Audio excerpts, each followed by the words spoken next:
नमस्कार सभी को। आप सबको ही कर रही हूँ। नमस्कार सभी को। मैं अनीता भारद्वाज दिल्ली से ही। आपने कविताएं सुनी, गजलें सुनी, नज़में सुनी, इश्क, मोहब्बत, बेवफाई, काल्पनिक, वास्तविकता, बहुत सारी बातें हुई। मैं आज आपको एक कहानी सुनाऊंगी और बहुत अच्छा लग रहा है मुझे ये देखकर कि ज़्यादातर मेल यहाँ पर बैठे हुए हैं जो कि आगे चलकर पिता बनेंगे। अभी आप लोग मोहब्बत, इश्क पर बहुत कुछ सुना रहे हैं, बहुत अच्छी बात है। इन फ्यूचर जब आपकी बेटी पैदा होगी, इतना बड़ा दिल रखना कि वो भी मोहब्बत का इजहार कर सके आपके सामने। अगर वो अपनी पसंद का कोई साथी चुनती है और वो सही नहीं निकलता तो और भी कलेजा बड़ा रखें कि उसको वापसी का रास्ता जरूर दिखाएं। मेरी कहानी का शीर्षक है वापसी का रास्ता। बेटी डोली में जिस चौखट पर जाए, उसी चौखट से अर्थी में विदा हो तो ही माना जाएगा कि बेटी को अच्छे संस्कार दिए हैं। उषा जी ने अपनी बेटी अवनी को कहा। अवनी की शादी को 6 साल बीत गए थे। शादी के बाद जो भी परेशानियां आई, अवनी ने कभी माँ पिता से साझा करी ही नहीं थी। अब जब अवनी इस कगार पे थी कि उसका पति तुषार रोज ही फोन करके उनके बिखरते वैवाहिक जीवन के बारे में उसके माँ बाप को फोन करता था, तो उसके माँ बाप को पता चल ही गया।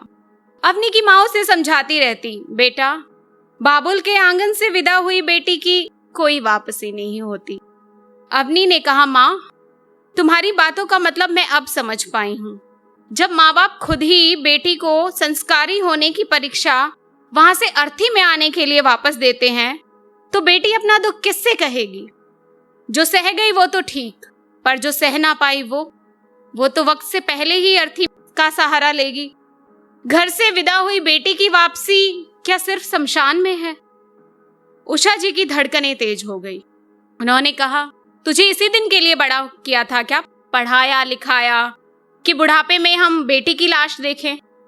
अवनी ने कहा, नहीं माँ, मुझे तो इस दिन के लिए पढ़ाया लिखाया था ना कि मैं चुप होकर अपने साथ होते हुए अन्याय को सहती रहूं और बुढ़ापे तक इंतजार करूं कि अर्थी पे विदा हो जाऊं। उषा जी ने कहा, बेटा, क्यों जीते जी अपने माँ बाप को मार रही हो? तेरी बातें सुनकर मेरी रूह कांप रही है। अवनी हंस पड़ी। माँ, तुम्हारी रूह सुनकर कांप रही है तो मेरी सहकर भी नहीं कांपेगी क्या?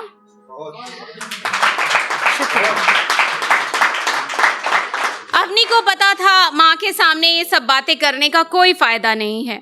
माँ ने खुद सारी जिंदगी अपने आप को संस्कारी साबित करने में लगा दी। अवनी ने फोन रख दिया। उषा जी परेशान हुई, पता नहीं आजकल बच्चों की गृहस्थी कैसे चलेगी। लड़के लड़कियां दोनों ही पढ़े लिखे हैं, घर गृहस्थी के दुख उन्होंने देखे ही नहीं हैं। दोनों में ही सहनशीलता नहीं है। थोड़े दिन की दिक्कत है, समझ जाएगी। फिर एक दिन अवनी जी को फोन आया। एक दिन अवनी की सासू माँ रीना जी ने फोन किया, जल्दी हॉस्पिटल पहुंचिए, आपकी बेटी ने नींद की गोलियां खा ली हैं। उषा जी तो जड़ सी हो गई। बात इतनी बढ़ गई। उषा जी अपने पति रोशन जी के साथ हॉस्पिटल पहुंची। अवनी ने किसी से भी मिलने से साफ इनकार कर दिया। पुलिस पहुंची। पुलिस को देखकर रीना जी ने अपने बेटे कार्तिक को बाहर जाने का इशारा किया। कार्तिक हॉस्पिटल की लिफ्ट से बाहर चला गया। पुलिस ने अवनी से मुलाकात की। पुलिस ने कहा, आपको पता है ना, आत्महत्या करना एक गुनाह है। अवनी ने कहा, जी हाँ, तो आप मुझ पर केस दर्ज करें और मुझे अपने साथ ले चलें।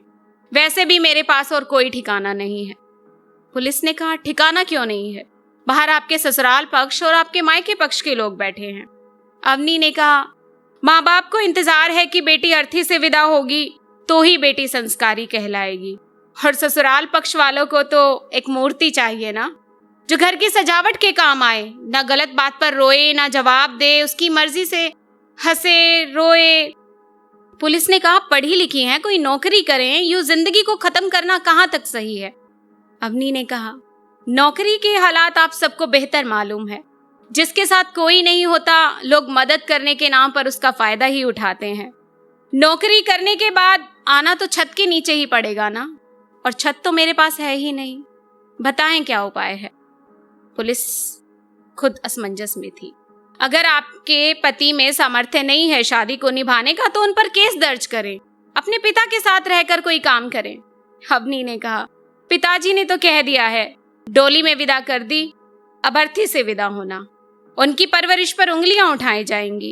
बेटी मर जाए कोई बात नहीं, इज्जत नहीं मरनी चाहिए। पुलिस ने कहा, शुक्रिया। पुलिस ने कहा, तो अब आप क्या करेंगी? अवनी मुस्कुराई और कहा, मेरे पास तो आखिरी रास्ता यही था, यह भी कारगर साबित ना हुआ। पुलिस ने कहा, आप हमसे क्या मदद चाहती हैं, बताएं। अवनी ने कहा, मेरी बस एक मदद करें, मेरा ये आखिरी पत्र अखबार में छपवा दें। अवनी ने पुलिस को पत्र थमाते हुए कहा, अगर अदालत तक भी इसको पहुंचा दें तो आपकी बड़ी मेहरबानी होगी। मैं तो बच गई, पर जाने कितनी अवनी इस आखिरी रास्ते से अपने संस्कारी होने का सबूत दे रही होंगी। पुलिस ने पत्र खोला। लिखा था, बाबा, अपनी लाडो पर इतना एहसान करना, विदाई के बाद भी अपनी चिड़िया के लिए अपने बगीचे में एक घोंसला जरूर रखना। यूं तो चिड़िया तेरी पिंजरे में भी रह जाएगी, तेरी पगड़ी की खातिर वो पिंजरे में ही मर जाएगी। पर चिड़िया तेरी थोड़ी चंचल है, पिंजरे से लड़ती हर पल है।